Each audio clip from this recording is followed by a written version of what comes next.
They gave my house to my little brother and left me on the street like trash. I never thought betrayal would come with a smile, but it did. It came with warm Sunday dinners, with "We love you" and pats on the back. It came wrapped in blood ties and the scent of fresh apple pie. And by the time I realized what they'd done, I was already outside, barefoot, holding a garbage bag of clothes, staring at the house I used to own. The house I bought. The house I paid for. The house I called home for 15 years. And now, it's my little brother's. Let me back up a little, before you start thinking I'm some ungrateful idiot who didn't see it coming. My name is Daniel. I'm 44, a systems analyst, divorced, childless, the family disappointment, apparently. I bought that house in 2008, right after my marriage ended. It was a fixer-upper, but it had good bones. I spent the next decade pouring everything I had into it, financially, emotionally, spiritually. That house was my second chance. When Mom got sick 3 years ago, I moved her in with me. There was no question. Dad had passed, and my brother Michael, 10 years younger than me, was still figuring things out. At 33, he was living rent-free in a downtown apartment that my parents paid for, working part-time in a vape shop while trying to launch his clothing line. I took care of Mom, paid for her meds, her hospice care, drove her to chemo. I cooked, I cleaned, I learned how to inject insulin without shaking. I didn't complain, not out loud. But there were moments I'd stand in the kitchen late at night, staring at the empty hallway, wondering where the hell my brother was. Mom died last year in October. Quietly, peacefully. She was still smiling when I found her that morning. Michael showed up late to the funeral, high, and wearing one of his designs, a hoodie that said, "Death is just a vibe." I should have punched him, but instead, I hugged him. Because that's what older brothers do. After the funeral, things shifted. Michael started coming around more. At first it was under the guise of helping me grieve. Then he started crashing on the couch. Then came the boxes of his stuff. Speakers, clothes, some ugly art he claimed was NFT-inspired. I should have said no. I didn't. I told myself it was temporary. Then came the suggestion from our aunt: sell the house, split the money, start fresh. Or better yet, let Michael take it. He needed stability. I already had my chance, didn't I? I laughed. I actually laughed when she said that. You're joking, right? She wasn't. Neither was Mom, apparently. Because a month later, Michael produced a will. A new one. One I'd never seen before. According to this magical document, Mom had decided, shortly before she died, that Michael should inherit the house. Not me. Not both of us. Just him. I felt my brain fold in on itself. This is a mistake, I said. I took care of her. I paid for everything. This house is in my name. But the will was clear, according to the lawyer. Apparently, she'd wanted Michael to have a real home. She'd signed the house over in a quiet transaction just days before she passed. And no one thought to tell me. The rage I felt. I can't even describe it. I felt like a child again, the forgotten older son, too old to be loved properly, too rigid to be fun. Michael was always the favorite. He was chaos in skinny jeans, and they loved him for it. I tried to fight it, legally, but the paper trail was flawless. Mom had transferred ownership. Quietly, legally, cruelly. You can still stay, Michael said, all benevolent, like a king offering me scraps from his throne. We can be roommates, or whatever. I didn't answer. I just walked away. I packed a bag and slept in my car that night. But it didn't end there. 2 weeks later, I came back to grab the rest of my things. My key didn't work. My code was changed. Michael had locked me out. No warning. No message. Just silence. And that's where I'll start this story. With me, at the age of 44, standing on my own porch, being treated like a trespasser. It gets worse, of course. Much worse. But I'll tell you about that in a minute. The first thing I felt wasn't rage. It was shame. I stood on the porch like a ghost in broad daylight. The garbage bag of clothes in my hand was already tearing. A few shirts dangled pathetically from the hole, waving in the breeze like surrender flags. I knocked once, twice, 3 times. No answer. But I could hear music inside. Something electronic, bass-heavy, obnoxious. Michael's taste, naturally. I pressed the doorbell. Still nothing. It wasn't until I walked around to the side window and saw a figure flit past that I understood. He knew I was there. He just didn't care. My little brother, whom I had once taught to ride a bike, had just ghosted me. In my own house. I drove away, gripping the wheel like a lifeline. There's a peculiar kind of nausea that comes when your entire sense of reality tilts sideways. I felt like I was falling, even though I was sitting still. I parked at a gas station 15 minutes away and sat there in silence. Then I called my aunt. "Tell me you knew nothing about this," I said, skipping any pleasantries. She sighed before she spoke, the way people sigh when they've been caught half-naked in a lie. "Daniel, your mother was just trying to be fair." "Fair," I said. "He got the house." I got a slap in the face. She worried about Michael. "You were always the strong one." I hung up on her. That phrase, "you were always the strong one," it echoed in my head like a curse. Do you know what that really means? It means, you don't get love. You get responsibility. You don't get comfort. You get a pat on the back and the bill. For the next few days, I slept in my car. I didn't tell anyone. I was too ashamed. Not even my ex-wife, who occasionally checked in to ask if I'd finally decided to date a real person. I lived on takeout and gas station coffee, shaving in public restrooms, brushing my teeth with bottled water. I went back to the house once, just to see it. I parked across the street and watched the lights go on and off. There was laughter inside.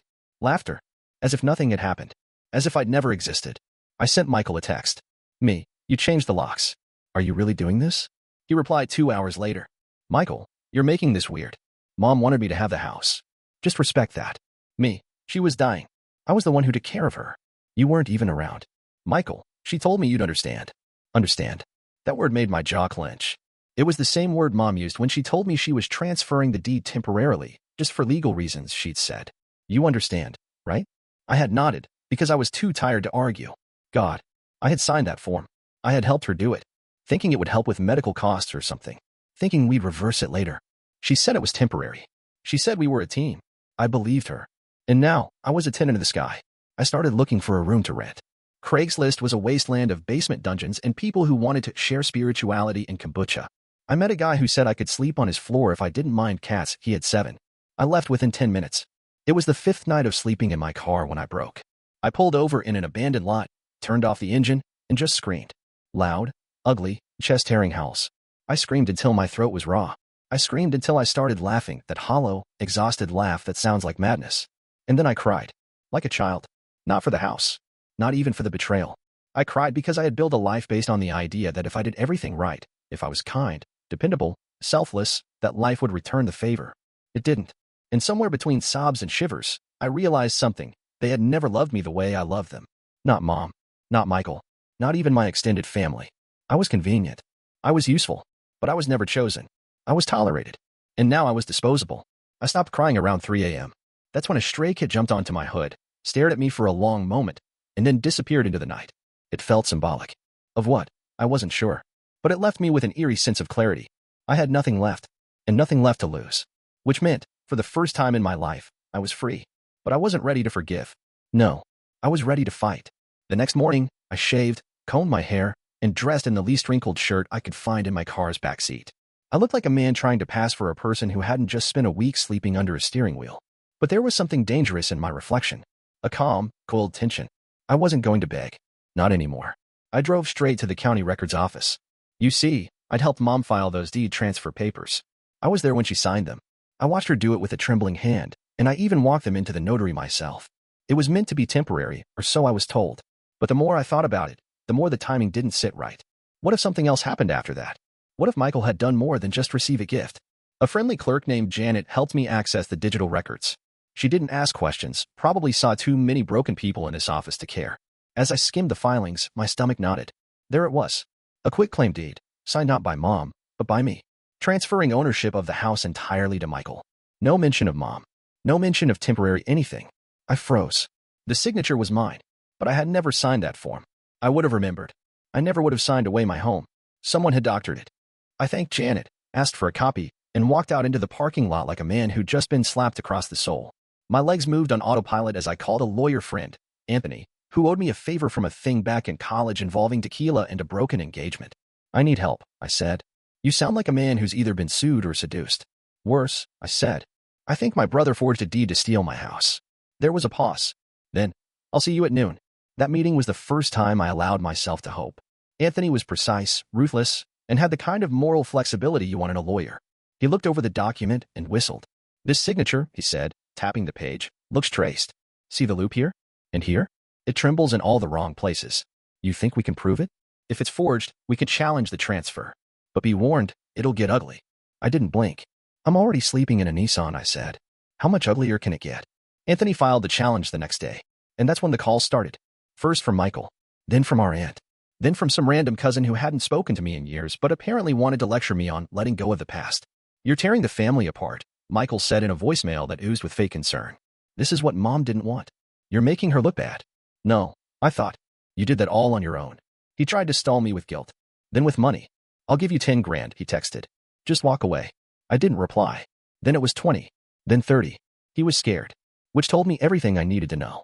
Anthony sent a letter demanding full reversal of the deed, plus damages for unlawful eviction. We even requested an official forensic analysis of the signature. That was the big gun. Michael would have to submit evidence. Real signatures. Timelines. And that's when he made his next move. He accused me of elder abuse. Filed a complaint, claiming I'd manipulated our mother during her final days. Said I isolated her, that I had her sign things under duress. Even attached fake text messages where I supposedly threatened to cut off her medication. The cruelty of it broke something in me. I hadn't just taken care of Mom. I carried her through the worst year of her life. I sat next to her in chemo waiting rooms for hours. I held her hand during her night terrors. I wiped her mouth when she was too weak to eat. And now my reward was an accusation that I'd been hurting her. I called Anthony in a panic. Let him file it, he said calmly. It's garbage. We'll bury it in court. But what if someone believes it? Then we'll go nuclear. I'll get every nurse and hospice worker to testify on your behalf. I've got your texts, your receipts, everything. Still, it hurt. I started thinking back to those final days with Mom. The way she looked at me sometimes, as if she wanted to say something but couldn't. Was it guilt? Regret? Or had she truly believed that Michael deserved the house? Did she choose him over me? Or was she, like me, fooled until the very end? I didn't have the answer. But I was done begging for closure. I wanted justice. And for the first time in weeks, I allowed myself a small, grim smile. Because Michael had declared war. And he had no idea how much I'd already lost. I had nothing left to burn, which meant I could finally set fire to everything. It started with a single envelope. A subpoena slid into Michael's mailbox by a private process server with the speed and precision of a magician. It summoned him to court. He tried to duck it at first, claiming he was on tour with his streetwear brand, which, judging by his Instagram, consisted mostly of overpriced hoodies and blurry mirror selfies. But eventually, reality caught up with him. The court date was set, and I was ready. I had evidence. I had witnesses. I had 2 hospice nurses who remembered me being present every day, who had zero recollection of Michael until the very last week of Mom's life. I had receipts for every medication, every grocery trip, every heating bill. I had a forensic handwriting analyst lined up who'd already flagged the deed as likely forged. I even had copies of texts Michael had sent from months ago where he joked about Mom's house finally coming in clutch. And still, a small part of me hoped he'd crack and confess before it came to that. He didn't. When I saw him in court for the first time, I barely recognized him. He showed up in a cream-colored suit, sunglasses indoors, and a smugness so thick it could have been spread on toast. Dan, he said with mock cheer, you look weathered. Mike, I replied, you look like someone who just Googled court outfit and picked the first douchebag result. He laughed. The judge didn't. The trial wasn't long, but it was brutal. Michael's defense was weak. His lawyer looked like he was paid in weed and exposure. They argued that the deed was legitimate, that Mom had changed her mind out of love, that I'd emotionally manipulated her into transferring the property earlier, and that Michael had merely followed through with her final wishes. But then Anthony pulled out the bombshell. 2 months before Mom's death, she'd sent an email, buried in her old Gmail account, to an estate planner, asking if it was possible to reverse the transfer we'd done, just for legal reasons. The planner had never replied. She died before it went anywhere. But the wording was damning. Temporary transfer. Her words, not mine. Michael's lawyer objected. Overruled. Then came the handwriting analyst, who confirmed under oath that the signature on the final deed didn't match Mom's typical signing behavior and showed clear signs of tracing from a previously filed insurance document. Then the hospice nurse took the stand. I never saw Michael until the final week, she said bluntly. His brother was the only one who showed up daily. Every time. Without fail. I didn't cry. Not then. I dried out weeks ago. But when she looked at me, really looked, and said, you were a good son, I felt something shift in the room. Even the judge blinked hard. Michael looked rattled. His face twitched. His leg bounced under the table like a drumbeat of guilt. Then came his turn to testify. I expected a performance. What I got was worse. I loved my mom, he began. She wanted me to have that house.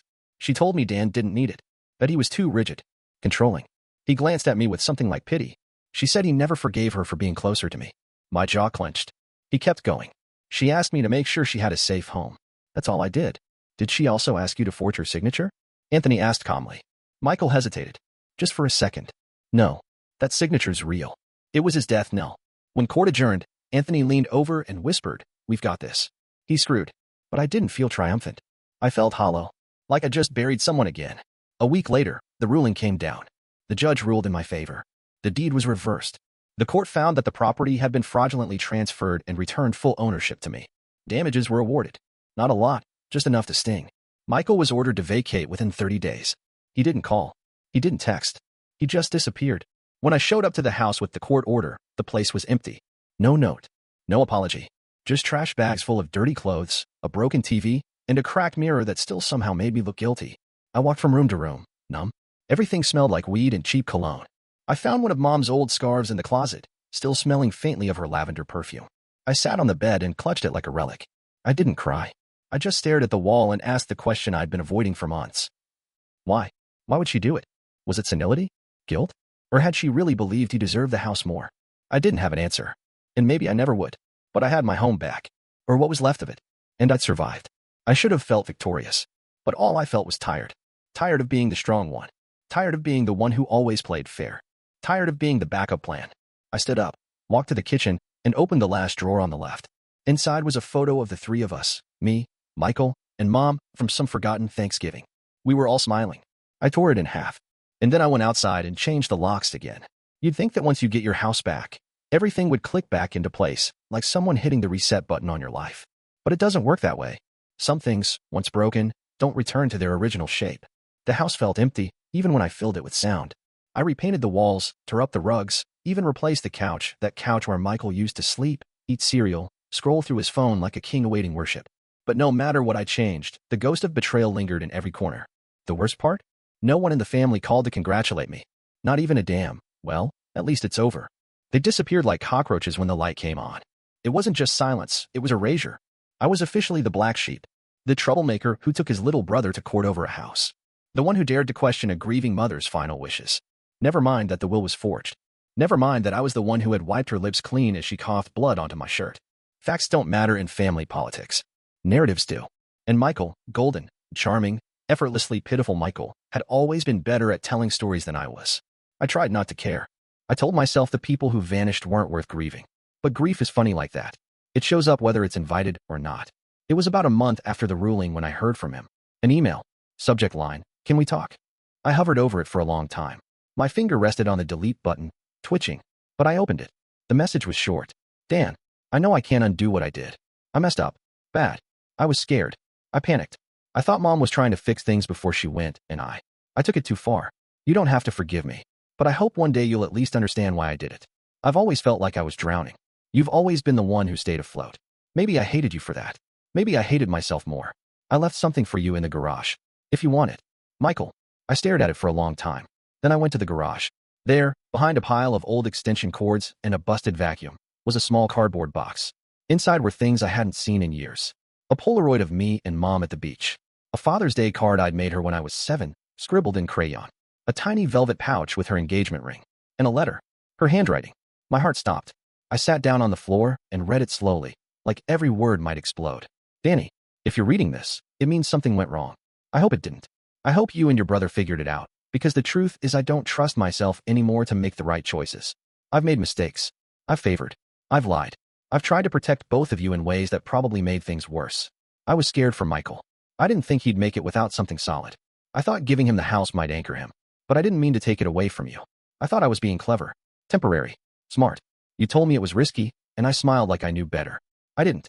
You were always my anchor, Danny. My constant. That was my mistake, thinking that meant you didn't need anything in return. I'm sorry. Forgive me if you can. But if you can't, I understand. I just hope you find your way back to something softer. The world's too cold for boys who never get to stop being strong. Love always. Mom. I sat on the garage floor for hours after that. Did I forgive her? I don't know. Not completely. Did I forgive Michael? God help me, maybe. Forgiveness isn't a moment. It's a long, slow exhale. One you take over and over, until it stops tasting like poison. I never replied to his email.